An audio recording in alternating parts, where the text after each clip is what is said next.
Namaku Hanif. Aku tinggal seorang diri di sebuah apartemen di Segitiga Emas Jakarta. Atau orang bilang jantung kota Jakarta. Aku sendiri seorang pekerja kantoran yang bekerja di salah satu perusahaan asuransi yang memang bermarkas di ibu kota. Sudah beberapa bulan ini aku hidup sendiri semenjak perceraianku dengan istriku. Karena kami belum mempunyai anak. Jadi aku bisa langsung terlepas dari ikatan hubungan ini. Kami jadi tak pernah bertemu lagi dan bahkan tak saling kenal lagi. Sementara di apartemen, aku dibantu seorang asisten rumah tangga, namanya Bu Umi. Dia asli warga sekitaran apartemenku. Karena apartemen bertingkatku ini berbatasan langsung dengan pemukiman padat penduduk khas Jakarta. Bu Umi tak menetap di apartemenku. Dia punya jam kerja sendiri yang sudah aku atur. Ketika aku hendak berangkat bekerja, dia datang dan membereskan rumah sampai sore. Sedangkan aku pulang dari kantor sekitar selesai maghrib atau bisa lebih malam lagi dan sesampainya di apartemen. Semuanya sudah beres dan bersih berkat kerja Bu Umi. Jadi aku bisa langsung bersantai dan istirahat. Oh iya, aku juga memberikan Bu Umi kunci cadangan. Kalau nanti dia butuh. Pada suatu hari aku hampir saja terlambat berangkat ke kantor. Tapi karena Bu Umi datang dan mengetuk pintu, aku jadi terbangun dan segera bersiap pergi kerja. Sedangkan Bu Umi melakukan yang biasanya ia lakukan setiap pagi.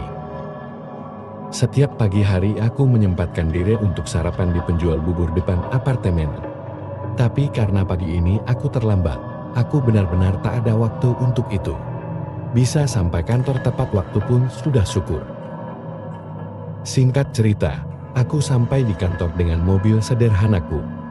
Bekerja seperti biasa, bertemu banyak teman dan lainnya yang biasanya dilakukan pegawai pada umumnya.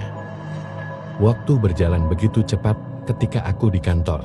Tak terasa setelah hampir seharian bekerja dan 2 kali istirahat, tibalah aku di ujung hari. Sekitar pukul 6 sore aku keluar kantor menuju mobilku dan mulai mengemudi pulang. Sebenarnya pulang di waktu maghrib seperti ini adalah hal yang aku benci. Karena jalanan selalu macet di jam-jam ini. Padahal kalau tidak macet, perjalanannya tak akan memakan waktu lebih dari 15 menit. Karena macet, perjalananku yang sebenarnya dekat ini pun memakan waktu 40 menit. Aku sampai dan memarkirkan mobilku di basemen, kemudian berjalan ke lift untuk naik ke lantai 9 di mana aku tinggal. Aku sendiri di dalam lift dan sampai di lorong pun aku sendiri. Lorong begitu sepi dan hening, hanya ada aku dan suara langkahku. Ditambah suara kunci yang berputar di lubang pintu. Aku segera masuk dan langsung mengambil segelas air di dapur kemudian meminumnya. Namun ada yang janggal saat maghrib itu. Aku lihat Bu Umi belum pulang dan sedang menyetrika di salah satu kamar kosong di apartemenku. Karena pintunya dibuka, aku jadi bisa melihatnya. Aku pun mendekat dan bermaksud menyapanya. Waktu itu Bu Umi posisinya membelakangiku. Kepalanya menunduk sambil fokus menyetrika bajuku. Kan bisa besok pagi Bu, Ibu pulang aja. Kataku pada Bu Umi. Enggak Mas, sekarang aja deh. Lagi malas pulang cepat. Jawab Bu Umi. Aku berpikir mungkin Bu Umi sedang ada masalah dengan anak-anaknya di rumah. Jadi aku membiarkannya dan tak menaruh curiga apapun. Ya udah Bu, saya bikinin teh ya. Ucapku dengan maksud baik. Aku segera berjalan menuju dapur untuk membuat segelas teh manis. Cangkir sudah ada dan teh pun tersedia. Jadi tinggal aku buatkan saja untuk dia. Kasihan dia bekerja seharian. Mungkin sekali-kali aku juga harus melakukan sesuatu yang baik untuknya. Di saat aku sedang membuat teh, ada sesuatu yang membuatku tersentak. Membuat jantungku berdegup kencang. Aku kaget bukan main ketika mendapat sebuah pesan singkat dari Bu Umi di ponselku. Dalam pesan singkat tersebut, Bu Umi berkata, "Mas Hanif, maaf Mas. Saya pulang siang ya, mohon maaf Mas. Hari ini saya gak bisa lama-lama." Begitu ucapnya dalam pesan.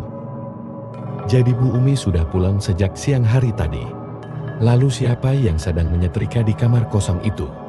Astaga, Aku segera menghubungi Bu Umi. Langsung aku berjalan ke balkon dan menelponnya saat itu juga. Untungnya, responnya cepat. Bu Umi langsung menjawab teleponnya. "Bu, kenapa Bu?" Tanyaku dengan nada ketakutan. "Maaf Mas, saya pulang lebih awal tadi. Nanti deh, besok saya ceritain.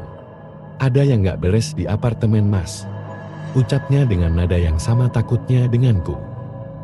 Aku pun langsung menutup telepon itu karena tak ada yang perlu aku ketahui lagi. Semua sudah jelas, orang yang sedang menyetrika itu bukan Bu Umi. Aku pun menyimpan ponsel di saku dan berjalan masuk. Dengan memberanikan diri, aku berjalan menuju kamar kosong itu. Aku ingin memastikan siapa yang ada di sana. Saat sampai di depan pintu kamar, sosok itu masih di sana. Persis menyerupai Bu Umi dari belakang. Aku juga lupa belum melihat wajahnya. Dari depan pintu aku perhatikan sosok itu. Sosok yang masih saja menyetrika baju yang sama. "Maaf, kamu siapa? Bu Umi sudah pulang. Kok kamu bisa di sini? Saya bisa panggil security," ucapku dengan maksud mengancam. Yang membuatku bergidik adalah ketika sosok itu tertawa cekikikan sebelum menjawab. "Halo, memang kamu belum sadar juga?" tanya sosok itu sambil terus menyetrika. "Hayo, aku ini siapa?" tanya sosok itu lagi. Aku ketakutan setengah mati, badanku bergetar hebat. Ingin rasanya aku lari, tapi entah kenapa mataku rasanya ingin melihat sosok itu. Kemudian sosok itu menoleh, berdiri menghadapku, memperlihatkan wajahnya yang rata, tanpa mata, hidung dan mulut benar-benar rata. Aku pun segera lari sambil berteriak saking takutnya. Aku tinggalkan apartemen. Langsung aku lari ke lift untuk turun ke lantai bawah. Selama di lift tak henti-hentinya aku istighfar. Astaga, sosok apa yang baru saja kulihat. Gara-gara kejadian itu, aku tak tidur di apartemen malam itu. Aku terpaksa tidur di rumah orang tua di Bekasi yang lumayan jauh jaraknya. Keesokan harinya aku berangkat kerja seperti biasa. Bu Umi kusuruh untuk tidak datang ke apartemenku karena aku sedang tak di sana. Setelah pulang kerja, aku berkunjung ke rumah Bu Umi. Aku ceritakan apa yang aku alami kemarin, dan ternyata Bu Umi pun mengalami hal yang sama. Itulah alasan kenapa Bu Umi pulang lebih cepat. Bu Umi bilang kalau makhluk itu menyerupai aku, namun setelah menoleh, wajahnya rata. Saat aku mulai kembali menempati apartemen, suasana terasa canggung dan tegang. Meski tidak ada kejadian serupa yang terulang, rasa takut masih melekat dalam pikiran. Aku mencoba menjalani hari-hari seperti biasa, tetapi kekhawatiran dan ketegangan selalu hadir. Waktu berjalan, kehidupanku perlahan mulai kembali normal.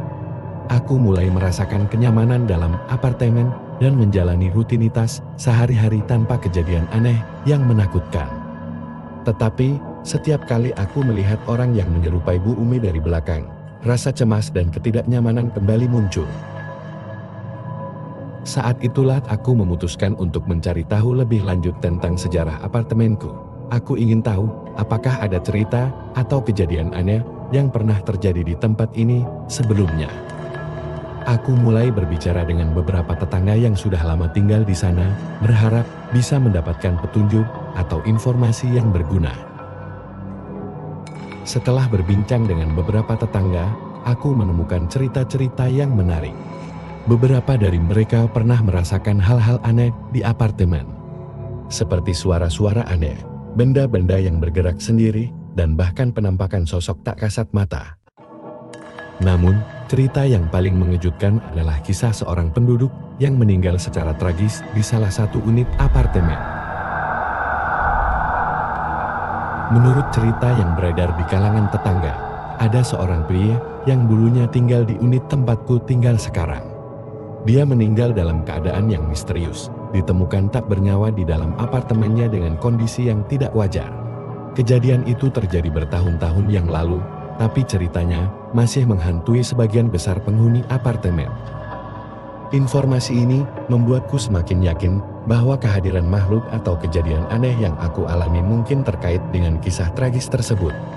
Aku merasa perlu melakukan sesuatu untuk menyelesaikan ketakutanku dan juga membantu membuat kedamaian kembali ke apartemen ini.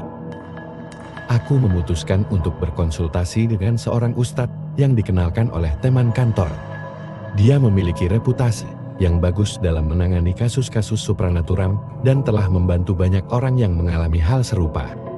Dengan harapan dapat mengungkapkan misteri di balik kejadian-kejadian aneh yang terjadi di apartemenku, aku membuat janji untuk bertemu dengannya. Hari pertemuan dengan ustadz itu tiba. Aku memperkenalkan diriku dan menceritakan semua yang telah aku alami di apartemen. Ustadz itu mendengarkan dengan serius dan kemudian melakukan serangkaian ritual serta pengamatan di apartemen. Dalam apartemen ini, ada roh yang terperangkap. Ada energi yang kuat terkait dengan kisah yang tragis. Aku merasakan kehadiran seseorang yang tidak bisa berpindah ke alam lain karena ada hutang budi yang belum terpenuhi atau kebingungan terhadap kematian yang ia alami. Ucap ustadz itu dengan suara yang serius. Dia memberikan beberapa saran tentang cara berkomunikasi dengan roh tersebut dan mencoba membantu mereka menemukan kedamaian. Aku mengikuti saran yang diberikan dan mulai melakukan doa serta berbicara dengan roh itu, mengajaknya untuk menemukan kedamaian. Hanif terus berkomunikasi dengan roh yang terperangkap di dalam apartemennya.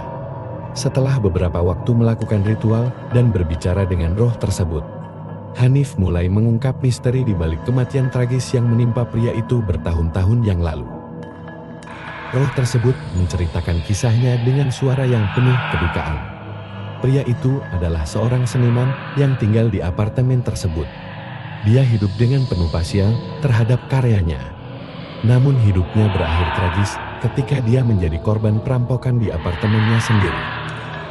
Hanif dan roh itu terus berkomunikasi, mencoba mencari jawaban atas pertanyaan yang masih menggantung. Melalui serangkaian pertemuan spiritual, mereka berhasil menemukan petunjuk-petunjuk mengenai identitas perampok yang belum pernah terungkap. Ternyata, perampok tersebut adalah mantan teman seniman itu yang iri dengan kesuksesannya. Setelah mendapat petunjuk dari roh, Hanif bekerja sama dengan pihak keamanan dan polisi untuk menginvestigasi lebih lanjut.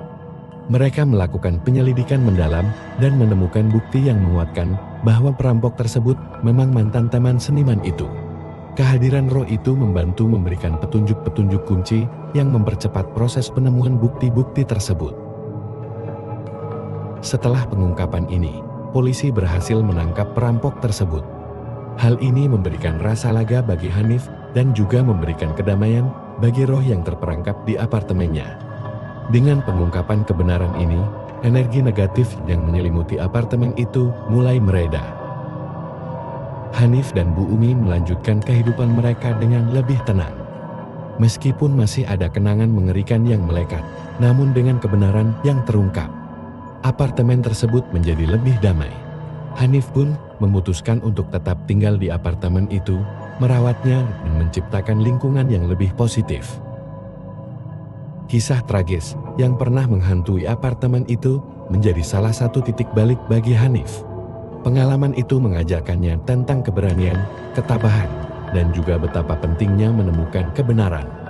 Meskipun memakan waktu, akhirnya segalanya mendapat titik terang. Dan sejak saat itu, apartemen itu tidak lagi menyimpan misteri atau ketakutan yang mengganggu. Semua penghuninya merasa lebih nyaman dan tenang, membiarkan kejadian mengerikan itu menjadi bagian dari masa lalu yang kini sudah terungkap dan dibereskan.